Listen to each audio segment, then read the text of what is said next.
ಇಂದು ತುಮಕೂರಿನಲ್ಲಿ ಗ್ಯಾರಂಟಿ ಸಮಾವೇಶ.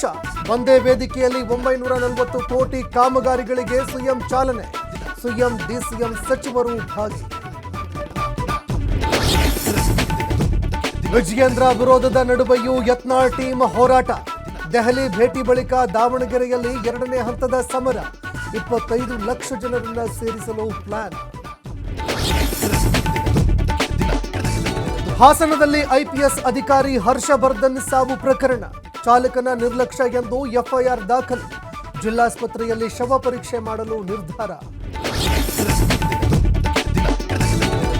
ಬಸ್ಗೆ ಅಡ್ಡ ಬಂದಿದ್ದನ್ನ ಪ್ರಶ್ನೆ ಮಾಡಿದ್ದಕ್ಕೆ ಬೈಕ್ ಸವಾರ ಕಿರಿಕ್. ಹೆಲ್ಮೆಟ್ನಿಂದ ಕೆಎಸ್ಆರ್ಟಿಸಿ ಬಸ್ ಗಾಜು ಒಡೆದು ಪುಂಡಾಟ. ಮಂಗಳೂರಿನ ಅಳಪೆಯಲ್ಲಿ ಘಟನೆ. 2ನೇ ದಿನವೂ ಮುಂದುವರಿದ ಫೆಂಗಲ್ ಅಬ್ಬರ. ಬೆಂಗಳೂರಿನಲ್ಲಿ ಮಳೆ ಚಳಿಗೆ ಜನರು ತತ್ತರ. ವಾಹನ ಸವಾರರು ಉದ್ಯೋಗಿಗಳ ಪರದಾಟ.